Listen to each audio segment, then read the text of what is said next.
गुरुदेव नाम केशकार, जय गुरुदेव नाम केशकार, प्रभु का पावन नाम, प्रभु का पावन नाम, जय गुरुदेव।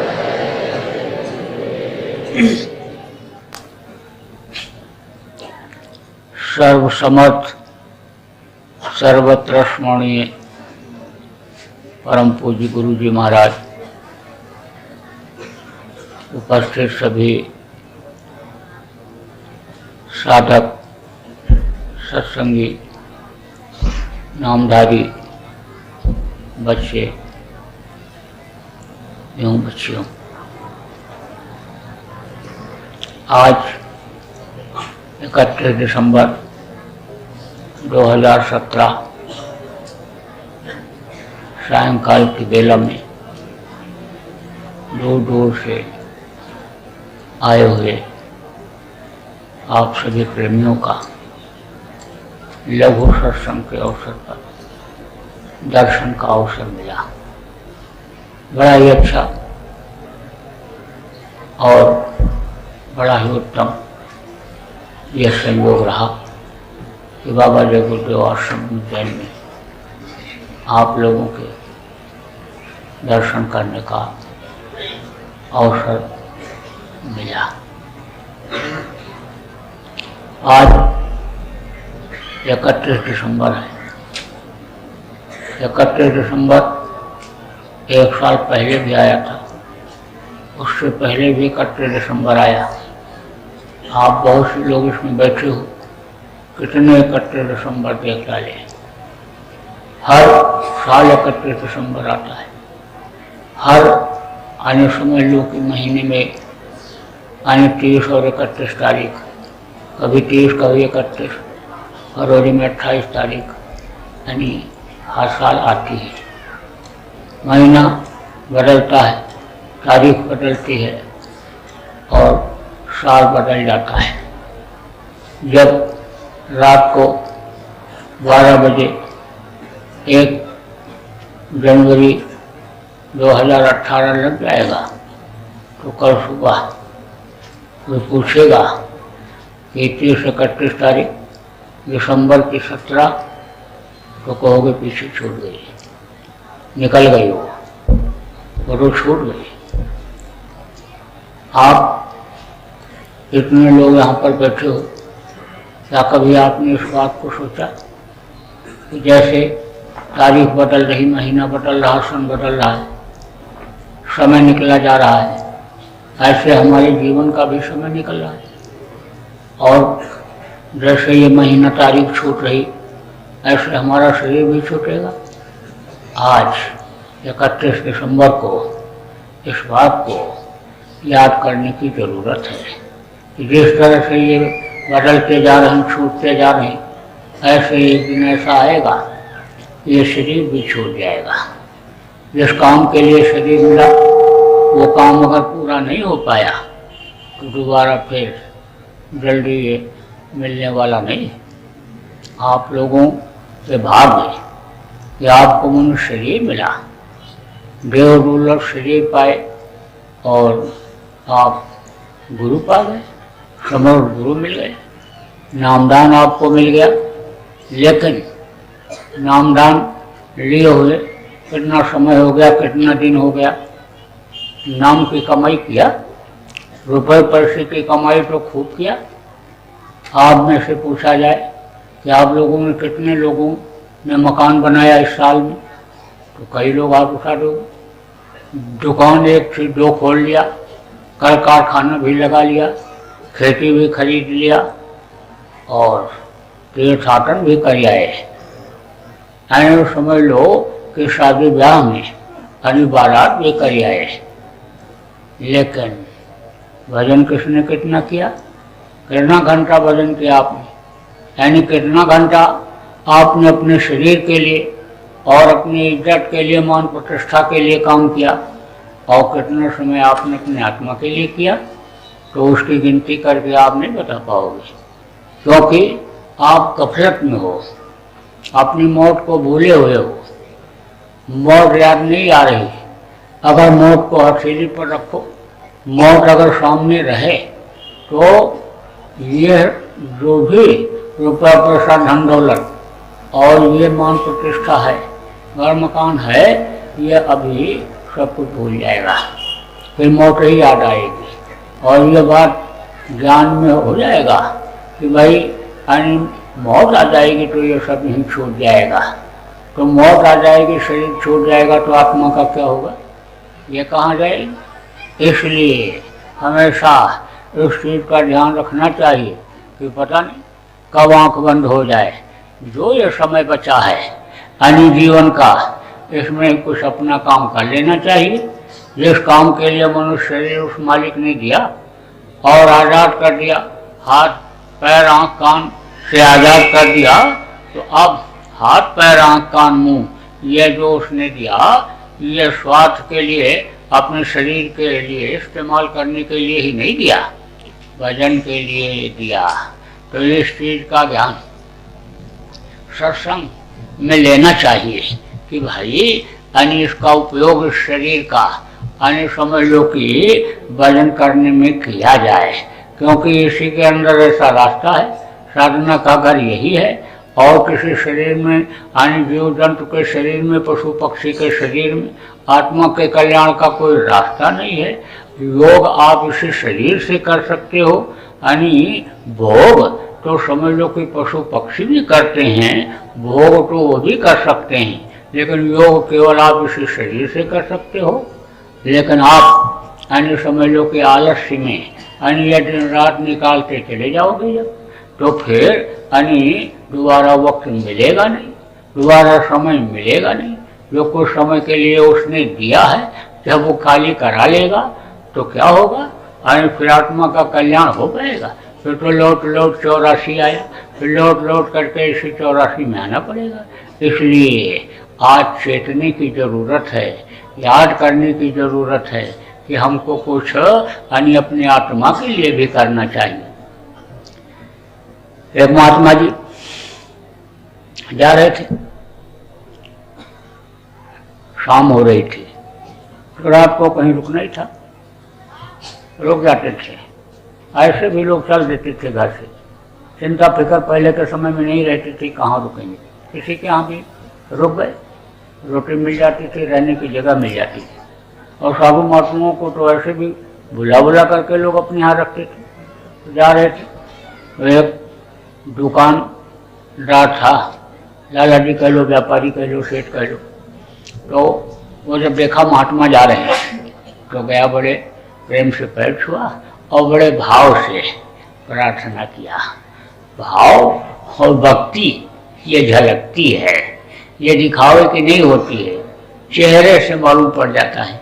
जैसे गर्मी का असर शरीर के ऊपर जब पड़ता है तो को पसीना हो जाता है, तो मोड़ पड़ता है, उसको गर्मी लगी हुई है। अब इधर ठंडी है और ठंडी का असर शरीर के ऊपर जब पड़ा तो ठंडी जब लगी बदन में और अंदर गर्मी है, तो ये जो अन्य रोए हैं, अन्य रोंगटे जिसको कहते हो, ये एकदम सीधे हो जाते हैं, खड़े हो जाते हैं। तो कहते हैं इसको ठंडी लगी हुई है, शरीर कांपने लगता है, ठंडी लगी हुई है। ऐसे ही भाव भक्ति ये चेहरे से ही मालूम हो जाती है, भगत के लक्षण ही अलग होते हैं।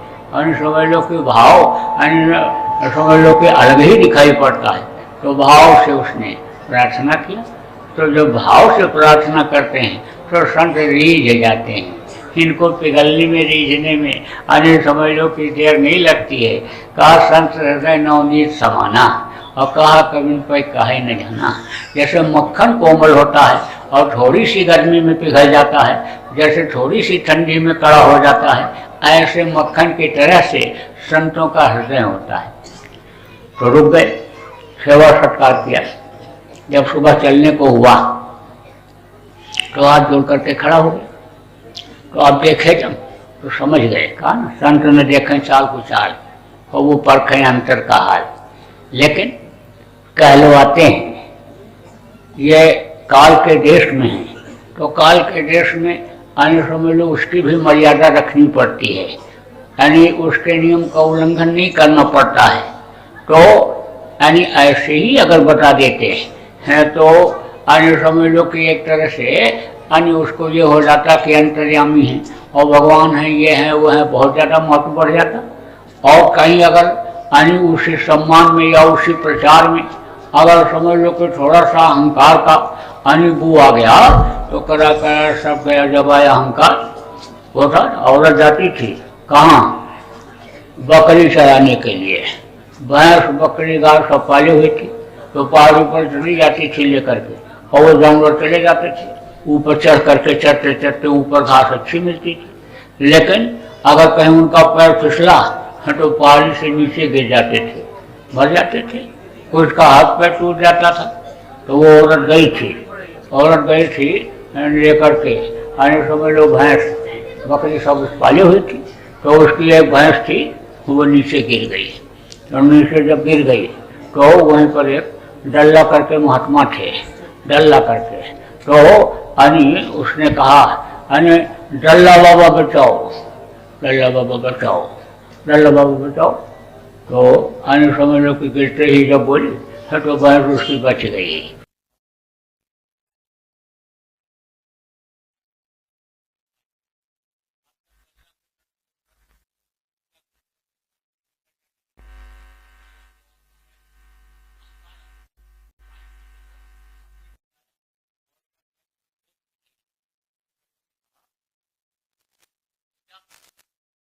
बचाना था तब तो तू अनि डल्ला डल्ला डल्ला चिल्ला रही थी, और इधर फूटी आंख भी नहीं देख रही है। तो वो समझ गई कि भाई पहुँचे हुए हैं और इनका नाम लेने से ही अनि भैंस बची है, तो गई चरणों पर गिर पड़ी और पूरे गांव में उसने प्रचार कर दिया कि डल्ला बाबा ने मेरी भैंस को बचा लिया।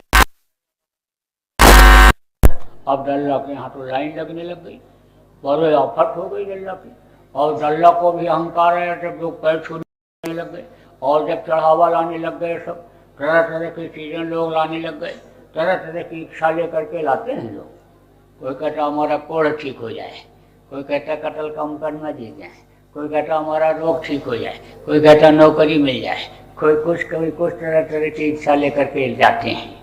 तो आने समय वो सब आने लग गए। अब डल्ला को अहंकार आया और जो भी शक्ति थी सब उनकी उसी में चली गई, खत्म हो गई। अब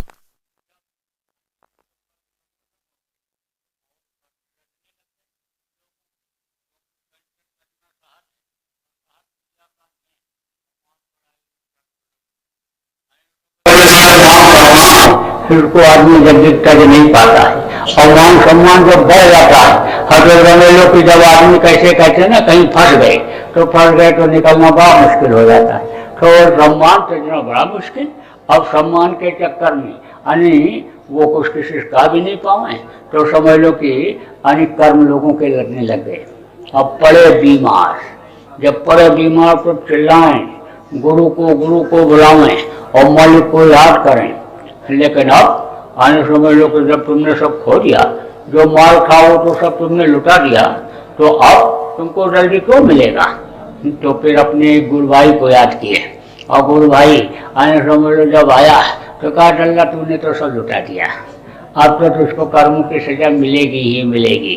तो अब आप ये समझो कि अहंकार बड़ी बुरी बला। तो पूछा उससे, कहा कि जो है बच्चा बोल, कुछ कहना चाहता है।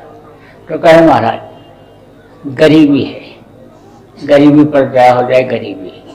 तो गरीबी और अमीरी ये किसकी देन है, ये कर्मों की देन है। यानी पिछले जन्म में यानी जब कुछ कर्म यानी बाकी रह जाते हैं और संत की दया हो जाती है, मनुष्य शरीर मिल जाता है, या ऐसे कर्म हो जाते हैं मनुष्य शरीर पाने के, तो यानी उसी के अनुसार अमीरी और उसी के अनुसार यानी गरीबी होती है। कुछ आदमी थे यानी करने से भी अपने इस जन्म में क्रियामान कर्मों से ही गरीबी और अमीरी आती है। जैसे लक्ष्मी को जब अच्छी जगह पर लगाता है तो लक्ष्मी बढ़ती चली जाती है, अमीरी आ जाती है। और जब लक्ष्मी को गलत जगह पर लगा देते हैं तो लक्ष्मी हट जाती है, खिसक जाती है। देखो जुआ में 100,000 पार तक हार गए। आप देखो जुआरी यानी के पास रुपया पैसा रहता है, यानी लक्ष्मी को जो गाँव में लगाता है लक्ष्मी वहाँ से हट जाती है। देखो यानी जो शराब की दुकान पर फेंकता है लक्ष्मी नाराज हो जाती हैं। जो वहाँ अनाज देखने के लिए जाता है औरत के पैरों नीचे डालता है यानी उससे लक्ष्मी नाराज हो जाती है, हट जाती हैं वहाँ से। जो भी उनको गाँव में लगाएगा, शेयर में लगाएगा, इसमें लगाएगा, उसमें लगाएगा, तो वहाँ से धीरे से हटती हैं। लेकिन अच्छे काम में लगाने से लक्ष्मी बढ़ती है। तो प्रारब्ध के अनुसार यानी उसको गरीबी मिली, कुछ कर्मों के अनुसार यानी मिलती रहती है। तो ऐसे कर्म कुछ होते हैं कि कुछ जान में बन जाते हैं, जान में, और कुछ अनजान में बन जाते हैं। जान में कर्म कैसे बन जाते हैं? जैसे एक आदमी ने बताया, कहा कि गुरु महाराज के समय की बात है, कहा गुरु महाराज से प्रार्थना किया कि गुरु महाराज कोई साधन बन जाए, पैसा आने लग जाए, बच्चों की भी परवरिश हो जाए, और जैसे सब लोग सेवा निकालते हैं ऐसे हम भी सेवा निकालने लगे। तो ट्रक खरीद लिया, ट्रक खरीद लिया, अब जो है उसमें से सेवा देने लग गया, सेवा देने लग गया। तो अब वो ट्रक चल गया, 1 से 2 ट्रक हो गया, 2 से 3 ट्रक हो गया। अब उसने सोचा कि गुरु महाराज का भी ये यानी जो अगर रोक लें और जल्दी से 1 ट्रक और खरीद लें, तो 1 ट्रक और खरीद लें तो फिर उसमें से जो आने लगेगा, आने समय जो इकट्ठा हो जाएगा तो ज़्यादा सेवा देने लग जाएंगे। तो उसको जो रोका, आने समय जो गुरु महाराज का निकालता था वो जो रोका, उसी से उसका नुकसान हो गया। आने उससे जो फायदा हो रहा था, बरकत हो रही थी, बढ़ रहा था, उससे उसका नुकसान हो गया। अब वो लड़ गया ट्रक, लड़ गया ट्रक। तो आया हम ही से बताया, कहा कि जो है हमारा नया ट्रक लड़ गया और समझ लो कि अब उसको महीनों लगेगा बनने में और उसका किस्त भी भरना पड़ेगा, और ऐसा हो गया। और हमने कोई तो पूरी बात उसने बताया। तो हमने कहा देखो तुमने वही गलती किया, तुमको निकालते रहना चाहिए, देते रहना चाहिए, और तुमको ज़्यादा लालच नहीं करना चाहिए। तो कुछ तो जान में भी कर्म बन जाते हैं, जान करके रोक ही लेता है। गुरु का गार्ड एडवांस होता ना, तो उसको रोक ही लेता है। और कुछ जो है ऐसे उसमें रोक लेता है अज्ञानता में भी, कि मतलब ये हम ज़्यादा कर लेंगे, लेकिन वो भी नुकसान कर जाता है।